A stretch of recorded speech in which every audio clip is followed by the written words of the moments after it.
Patok! Listahan ng mga hit, pop at swak sa panlasa ng masa. Patok! Lahat ng the best, pasok! Patok!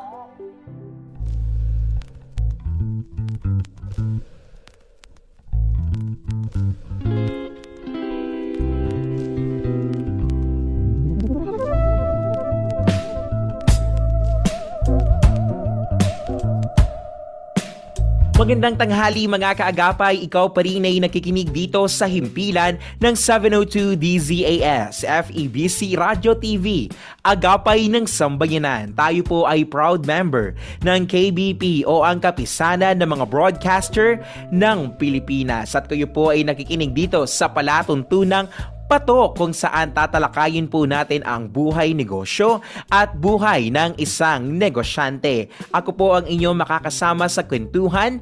Ako po si Brian De La Cruz. Mga kaagapay, alam nyo bang usapang picture na naman ang ating pag-uusapan sa tanghaling ito? Ngayon mga kaagapay, kasama ko na po ang ating kaagapay na isang negosyante via Zoom na si Mr. Allen P. Taclas. Siya po ang owner ng Imahe by Anonymous Tale. Pakinggan natin ang kanyang istoryang negosyo at pagiging isang patok.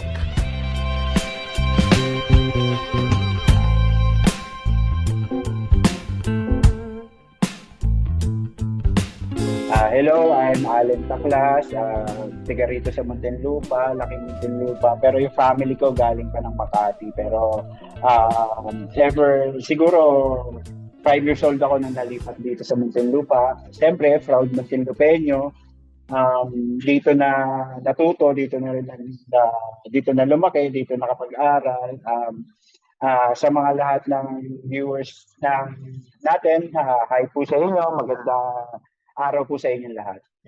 Ayan, maraming salamat po Mr. Allen Taclas. Muli mga kaagapay, kasama po natin ang owner ng isang photography shop. Pero eto mga kaagapay, talaga namang trending siya ngayon sa ating mga social media. Kaya naman sa mga kaagapay na mga gustong mag-picture o magpalit na ng kanilang mga profile pictures sa kanilang mga social media, willing na willing po tayong turuan at kung paano ba ang ganitong uri ng negosyo by Mr. Allen. Pero Sir Allen, meron po ba kayo mga babatiin o yung mga mahal sa buhay? Siguro hi na lang sa family ko, no? Sa Taclas family, hello. Sa Perina family, hello sa inyong lahat. Yeah.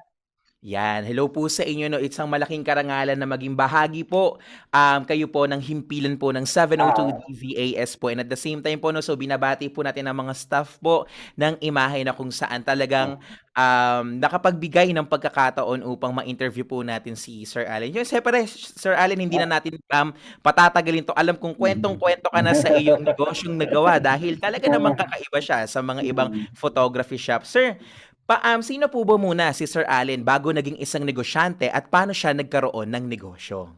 Nako, mahabang kwento kung sisimulan natin kung sino si Allen Taclas, no? Actually, ako kasi lumaki ko ng walang tatay, separated yung namin. So, galing din talaga tayo sa hirap sa buhay. Naging isang working student tayo, nag-aaral tayo sa PLMON. Habang nag-aaral, nagtatrabaho, nakapagtrabaho tayo sa iba't ibang. Siyempre, pagka working student, nandyan yung pagiging, dyan yung mga fast food chain. So, iba't ibang fast food chain, pati convenience store, napasok natin. And then, nagkataon lang na before tayo graduate, dumating yung isang blessing, yung anak ko. So, hindi ako nakagraduate. Yun. Undergraduate ako ng education.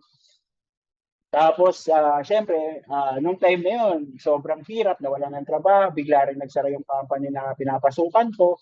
So, dumating pa sa point na nagtitinda tayo ng balot, sa kanto ng bayanan. May mga ganyang kwento kasi, kwento talaga ako sa buhay. No? Kaya medyo, sabi ko nga, mahabang proseso talaga yung inaabot ko bago ako dumating sa ganito. Actually, after siguro, napasok lang ako sa industry ng photography and ng tawag dito, media. Napasok lang ako dyan kasi nahilig talaga ako nung college na magsulat.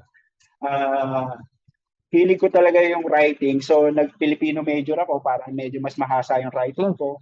dumating dun sa point na ang ABS-CBN ay nagbukas ng door para sa mga aspiring writer. So, sinubukan namin, tatlo kami magkakaibigan. So, yung isa kong kaibigan, una siyang nakapasok. Tapos after a while, ako naman nakapasok. Doon na nag-umpisa yung mapunta ako sa linya ng multimedia. Pero hindi tayo pinalad na magtagal sa ABS kasi iba rin yung iba rin yung environment, medyo mahirap, tapos ang layo-layo pa sa atin dito sa Muntinlupa. So after noon, balik na naman tayo sa hirap. Yan, trabaho ng malala, something na gano'n. Pero ang nakakatuwa noon, after ko kasi yung ABS-CBN, may mga door na nag-open. Madali ako nakapasok sa isang advertising agency. Doon ko na natutunan sa advertising agency na yon kung paano mag-graphic design, tapos mag-production ng video production. Doon ko na inaral yung mga sa multimedia. Doon ako natuto, kumbaga. Then after noon, actually, dun sa advertising agency na yun, ginawakan pa namin yung campaign ni Prospero Pichay, 2007. Ako pa yung nakapagsulat nung commercial niya that time. So, talagang big break din naman sa akin yun. So, parang after ko mag-ABS, medyo nahirapan, pero nung makabawi-bawi, medyo nag-boom din naman kaagad. Pero after din nun, hindi rin naman ganun ka dali kasi after dun sa advertising agency, bigla rin nawala ako doon, nag-resign ako, sumubok ako ng iba. Lipat na ako as graphic artist naman. Nag-focus kasi ako sa graphic design that time. So, tumagal ako as graphic artist siguro mga 2 to 3 years, parang gano'n. So, sa graphics, diyan, nakikita mo yung mga, ine-edit mo yung mga pictures, nagle-layout ka. Doon ko naman nakita yung feeling ko sa photography. Parang habang nagle-layout ako, syempre nakikita ko, ay parang mali yung photo nito, parang gano'n, may mga ganong issues. Siguro mas maganda kung ganito yung picture. Then doon na na-open naman ako sa photography nung time na yon. Tapos, swerte naman, 2013, nakuha ako as photographer dito sa City Government of Muntinlupa. So nag-work ako as photographer, tapos after photography, nung malaman nila na marunong ako sa video production, siguro after mga 3 to 5 months pa lang ako sa City Hall, nilipat naman ako nila sa video prod. Pinaghawak nila ako ng isang division kung saan ako yung gumagawa ng mga video presentations and mga ABPs ng city government. Tumagal naman ako sa City Hall ng 4 years. Then after noon, nag-resign din ako. Kasi ang mahirap kasi sa akin, medyo madali akong masawa. Pag hindi na ako nata-challenge or hindi ako na-excite dun sa ginagawa ko, medyo nagre-resign ako. Something like umalis ako. So pinakamatagal ko naman na work is City Hall, 4 years. Then after 4 years, after ko mag-resign sa City Hall, kinuha naman ako na social media manager, parang barangay information officer ng Alabang. So, hinandle ko yung social media ng Barangay Alabang. So, parang ako na yung department head doon for almost 2 years.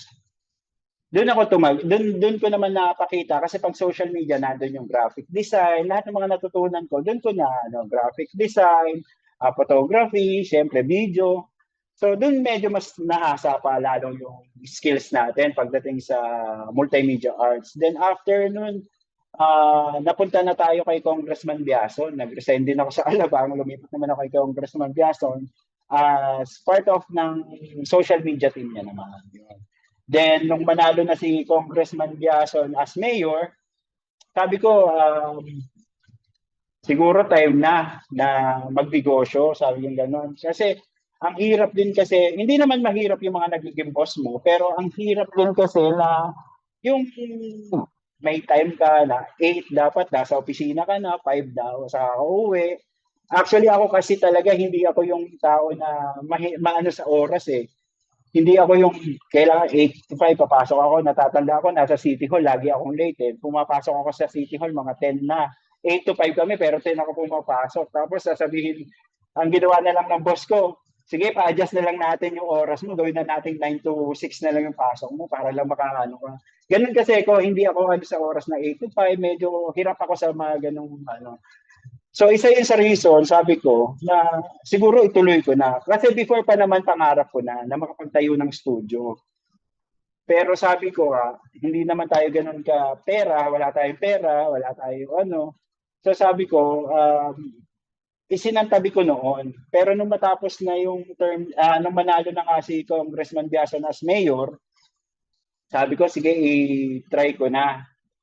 Kinuusap ko yung wife ko, sabi ko, baka pwede ka mag-loan.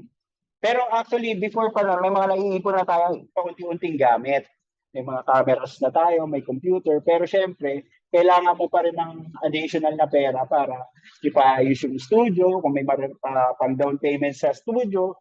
So, yung unang ginamit namin na pera, maliban doon sa kaprasong ipon ko, nag-loan pa kami.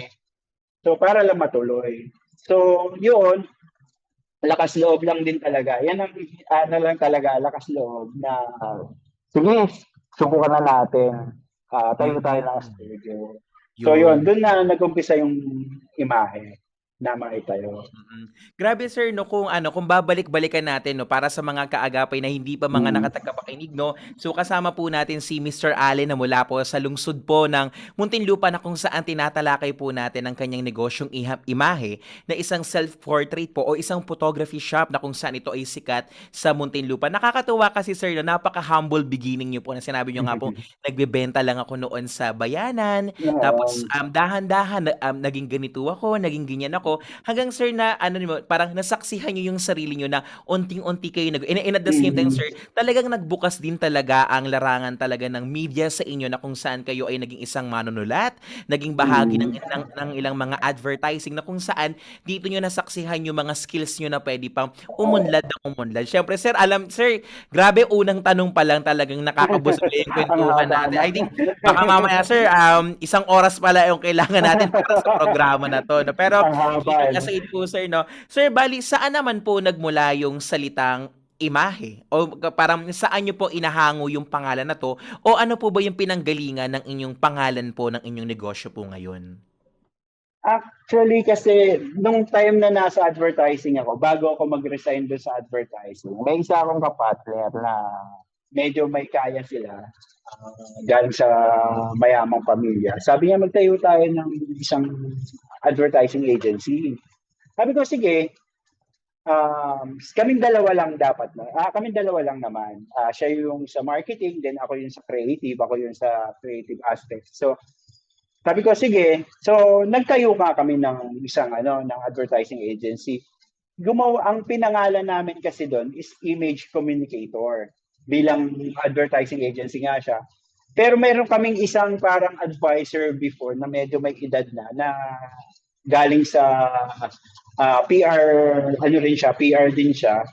Sabi niya, bakit image ko? Hindi niyo pa ginawang imahe. Sabi ko, from that time, parang umano na sa akin yung word na imahe. Talagang tumanim na sa akin yun. Kasi ano pa yun mga siguro 2010 o 2007 pala. 2007. Nung time na yon. From then pa lang, talagang tumanim na sa isip ko, dapat imahe na lang yung pinangalan namin dun sa agency, ganyan-ganyan. Yung lagi nasa isip ko. Kaya, nung makapagtayo na nga ako, kaya yun na rin yung ginamit ko, imahe. Yung anonymous style naman, kasi sabi ko, kailangan nandun yung pangalan ko. Pero ayaw ko rin kasi talagang ilabas yung pangalan ko. Ayaw ko rin naman na binobroadcast masyado yung pangalan ko. Pero at least nandun man lang, makikita nila, ay, kay Allen yan. Parang so yung anonymous is from Allen, A, anonymous, tapos tail is taklas. Kaya anonymous tail yun. Laro-laro lang talaga. Grabe, no? Talagang din talaga, no? Yung mga bagay talaga na mga naiisip natin noon ay maaari talaga makatulong sa kasalukuyan. Kaya katulad nga ng sinabi niyo, sir, na talagang ibig sabihin talaga, pag nag-strike talaga, automatically kailangan as soon as possible ma-apply mo siya. Hindi man ngayon, kundi sa mga hinaharap. Yun. Unti-unti lang din naman talaga. Talagang dahan-dahan. Hindi naman talagang parang mabilisan, talagang dahan-dahan and parang alam mo yun, the time will come, you will be shine Oo. din talaga. Mhm. Actually, doon ko lang din na-realize yan nung maitayo ko to na hindi naman dapat lahat ng bagay minamadali. Actually, ako Mhm. kasi mainipin akong tao eh. Sobrang mainipin akong tao. Ayoko na naghihintay, ayoko nang paulit-ulit pa yung nangyayari. Kasi nga, sobrang mainipin ako. Pero, nung matayo yung imahe kasi, parang doon ko na-realize na dapat pala talaga marunong kang maghantay. Marunong kang hintayin yung tamang time para sa'yo. Parang, Mhm, mhm. Yun 'no, talagang nakakatuwa. Sir, ramdam na ramdam ko yung determinasyon niyo kahit Zoom lang tayo nagkikita, talagang napakatibay ng determinasyon niyong magbahagi ng mga istorya sa ating Oo. mga kaagapay. Pero siyempre sir 'no, siyempre, punta na tayo sa mga services. Ano ba yung ino-offer sir ni Imahe na kung saan talagang nakilala kayo? Sabi nga nila is self-shoot. Ano ba 'tong self-shoot na 'to sir? Puwede niyo bang ibahagi sa amin kung paano ka nagkaroon ng ganitong uri ng konsepto? Actually, maganda rin yung kwento nung yung tungkol din sa self-shoot na yan eh. Before pa ng, after pandemic kasi, so nasa pandemic time tayo, pinag-iisipan ko na sa talaga na sana makapagtayo na ako ng studio. Pangarap lang naman. Alam ko naman pandemic na hindi pa matutupad, pero iniisip ko na kung ano yung possible na pwede kong i-offer kung magtatayo ako ng studio. Kasi kung photography studio lang din talaga, hindi niya kayang i-maintain yung gastusin. Kasi nga, hindi naman daily may nagpapapicture, hindi naman daily kikita ka, something na ganyan. So naisip ko na magtayo ng sabi ko, bakit hindi kaya parang ang dating is kaya mong gawin yung studio? Kasi isa sa mga nahihirapan ng mga nagpapapicture is yung naiilang sila sa photographer. Naiilang sila sa photographer. So, naisip ko na magtayo ng isang inisip ko talaga kung paano ba, nga pala, yung camera ko may remote. Pwede ko i-remote yung camera ko. So, sabi ko, tumingin ako ng mga remote ng camera. Tapos sabi ko, pwede rin naman yung camera ikabit sa monitor. Ang masama lang, ang nakakatuwa lang nito, nung maisip ko yung konsepto na yon, meron na pala siya. Meron na pala siya sa Korea. Kinikwento ko, natatawa nga ako kasi kinikwento ko siya sa isang kasamahan ko. Sabi ko, gusto ko magtayo ng ganitong negosyo, ganyan. Na pwede kang mag-picture na ikaw lang mag-isa. Sabi ko ganyan, na pwede kang, doon ka lang, i-click mo, ikaw lang mag-isa talaga doon sa studio. So, hindi ka maiilang sa Sabi niya, alam ko meron ng ganyan sa Korea eh. Sabi niya sa akin ganyan. So, sinerge ko nga, sabi ko, oo nga, meron na. So, mas naging madali naman sa akin kasi meron na palang platform nun. So, susundan ko na lang din. Yung mga konsepto mas mabilis Anong yung konsepto? mga ano. Oh, sir, pwede niyo ba sir ipagmalaki kung ano ba yung mga services na ino-offered ni Ay, Imahe maliban lang sa self-shoot? Ano pa ba yung mga ah, kino-cover ng inyong kumpanya? actually yun, maliban sa self-shoot naman, meron nag-offer din kami ng portrait, syempre, ng photoshoot, glam shots, yung mga ganyan. Usually, ang mga kliyente natin, yung mga mag-birthday, yung magdidibu.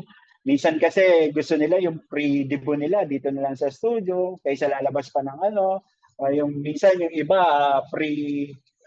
prenup dito lang din sa studio kaysa lalabas pa, gagastos pa, pwede naman dito sa studio. Then, maliban doon, gumagawa rin kami ng mga ABPs, mga short videos, nagsushoot din kami dito ng videos, pero kumukuha rin kami tumatanggap din kami ng events. Nagko-cover din kami ng events, photo and video coverage sa mga events, gumagawa rin kami yan.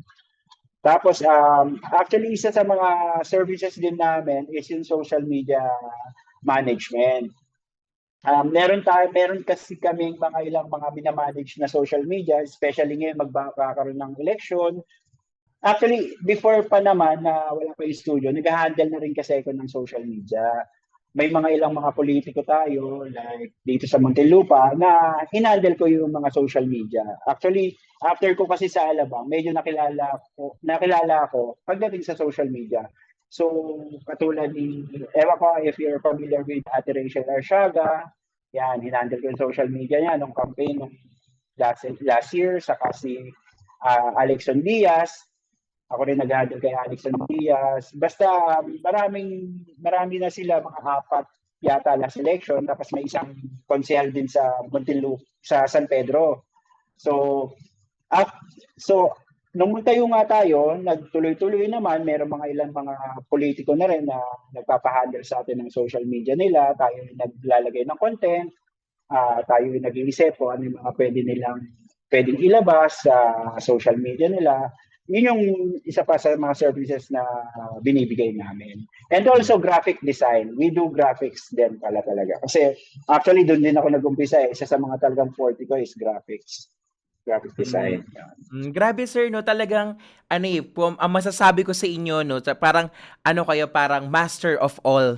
Talagang hindi mo hinayaan na parang mapabayaan yung mga iba't ibang skills na meron ka, kundi sinanay mo at ito'y pinagbunga mo, sir, sa mahabang panahon. So mga kaagapay, no, muli ang kasama po natin ay si Mr. Allen Taklas po, na kung saan siya po ang owner po ng Imahe Anonymous Tale. Nakakatuwa mga kaagapay dahil siya po ay nagsimula bilang isang working student, nagkaroon man ng anak at nagkaroon man siya ng pagkakataon upang buhayin ng kanyang pamilya, ngunit dahan-dahan naman siya naging matagumpay bilang isang negosyante at sa kanya, syempre, sa kanyang negosyo. Syempre, Sir Allen, no, alam naman po natin na pumutok ang pandemya at ito ay maraming industriya, lalo na yung industriya natin na kung saan talagang tinamaan, lalo na mga entertainment, na kung saan na nagbibigay ng mga serbisyo.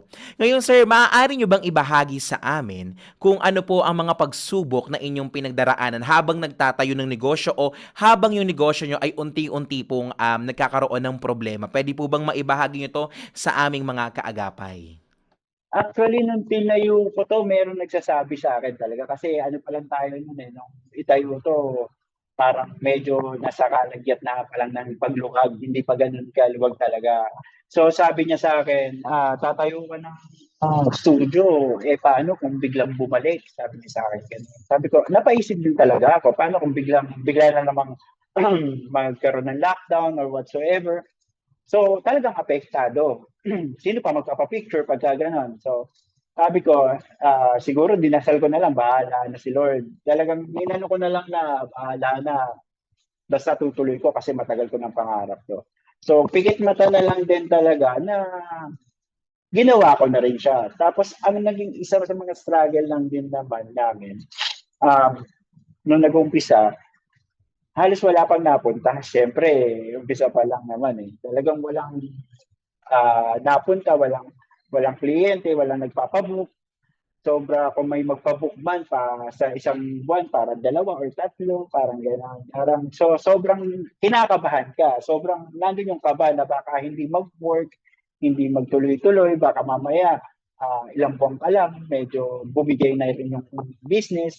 So, yun lang naman yung hirap dun sa na dinaanan ng company. Sa ngayon naman medyo running smoothly. So maganda rin naman, maliban nga kasi sa self-shoot, may mga events na rin kami pumapasok, miski pa paano. So malaking bagay para sa studio. Bali sir, talagang madami talagang taong hindi maniniwala sa iyo sa una kasi nga naman siguro pwedeng dahil sa environment ang nangyari ng pandemya, pero pinatunayan niyo sir na at the end of the day tanging determinasyon lang ang talagang makakapagbigay sa iyo ng pagkakataon. Yung sir, syempre sir, madaming mga kaagapay natin, sabi niya, paano ba maging patok sir ang isang negosyo? Paano ba bumangon sa mga negosyo? Kayo sir, bilang isang negosyante at madaming talento sa larangan ng photography, paano po ba sir maging patok ang isang negosyo? Actually sa ngayon, ang tingin ko lang, hindi na ganoon kahirap ang pagnenegosyo ngayon eh. Kasi dahil na rin sa social media, so sobrang dali na magnegosyo. Dapat lang talaga alamin mo kung paano mo siya i-market, kung sino ba yung mga target mo, sino ba yung dapat mong pagbentahan. Kasi kami dito sa studio, hindi kami nagre-rely sa walk-in. Yung mga kailangan makita kami sa labas, kailangan may paskil kami sa labas na studio kami. Never kong inisip na ganon. Ang tinarget ko kasi talaga is social media. Siguro sa first month namin, nag-invite ako ng ilang mga tao o mag-pictorial tayo sa studio, photoshoot kayo sa studio, libre lang. Picturean ko kayo, mag-try kayo ng self-shoot. So sila mismo, nung magpa-picture na sila, nasubukan nila magpa-picture dito sa studio, syempre, ipopost nila sa social media, makikita. Nagkaroon ng i-share yung mga photos nila. So, from that pa lang, nakita na ng iba't ibang mga tao yung business namin. So, parang yun na yung naging investment ko para dun sa marketing side ko naman, na magpapalibre ko dito, libre akong social media. Even to na sa mag-sponsor tayo ng Gino't Binibini nila. Parang nung last time ng Gino't Binibini, parang half lang yung binayad nila kasi nga sponsor half, So, yung mga ganun pa lang na strategy, nakikilala ka na kaagad. Ang swinerte lang din naman kasi ko, nakuha ko rin lahat ng mga pageant dito sa Muntinlupa. Like Albayanan, almost lahat kasi sa amin eh.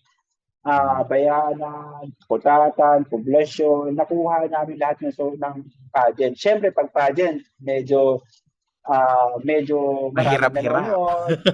Actually, mahirap din naman siya. Pero ang maganda naman kasi noon, marami nakakita, maraming mga followers. Kasi ng mga creations. Yan. Yung mga sumusuporta dun sa candidate, ang dami nila. So, lahat ng mga picture na lumalabas sa kanila, nasa share, nakikita yung pangalan namin. So, doon pa lang medyo nakilala na kagad yung imahe from that. Napakaganda naman ng kwentuhan natin. Sir, pasensya na talaga at bitin talaga ang kwentuhan. Pero sir, pwede ba kayo magbigay ng maikling mensahe sa ating mga kaagapay na gustong magkaroon ng negosyo? Ayun. Siguro, siyempre, unang-una, dapat alam mo kung ano yung ininegosyo mo. Alam mo dapat kung ano yung, parang may napanood nga ako na, siyempre, hindi ka pwede na ang negosyo mo, hindi mo alam. Paano kung wala yung tao mo, hindi mo mapapatakbo. So, dapat ikaw pa lang mismo, alam mo na yung kung paano umiikot yung negosyo mo. Siguro, isa sa kasi naging puhunan ko is lakas lang ng loob. Yun yung pinaka-foundation ng negosyo ko na sa simula akong tumanggap ng photography racket, lakas lang ng loob. Sorry, ay isisingit ko lang. Ito kasi nangyari before na unang beses na bumili ko ng camera. Pagkabili ko ng camera, nag-post ka agad ako sa, ewan ko kung ay nabutan mo, sulit.com pa, something. Nag-post ako, photography, sabi ko gano'n. May nag-hire sa akin sa Manila. Hindi tayo mga taga Muntinlupa, medyo hindi tayo sanay doon sa lugar na yun, di ba? So, nung hinire ako, sabi ko, sige, puntahan ko. Nung time pa na yun, yun yung nauuso na yan, hinahablot yung camera, yun yung kasikatan ng DSLR eh. Pero ang ginawa ko, sabi ko, lakas lang talaga ng loob. So, pinuntahan ko. Doon na nag-umpisa. Nakakatanggap na ako ng mga ilang photography gig, nagpipicture na ako sa iba't ibang lugar. Iniisip ko kasi, kung hindi ko nilakasan ng loob ko that time, baka hindi ako nakapunta rito. Yun. So, yun yung isa sa pinakamasama maipapayo ko na kailangan lang isang negosyante na siguro lakas talaga ng loob.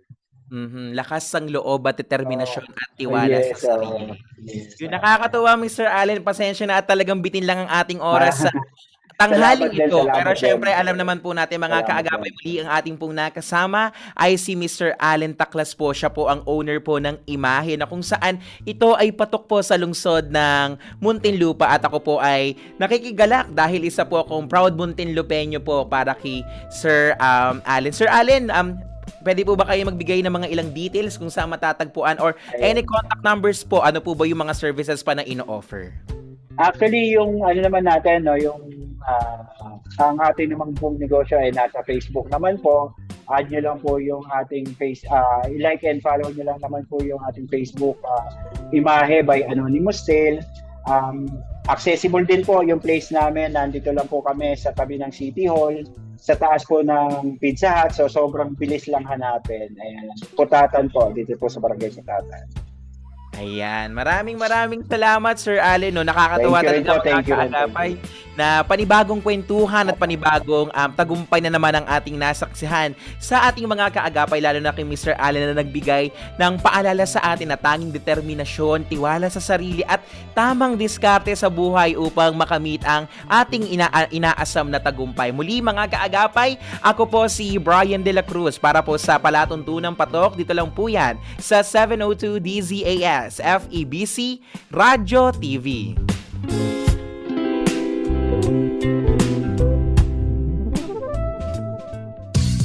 Patok! Listahan ng mga hit, pop, at swak sa panlasa ng masa. Patok! Lahat ng the best, pasok! Patok!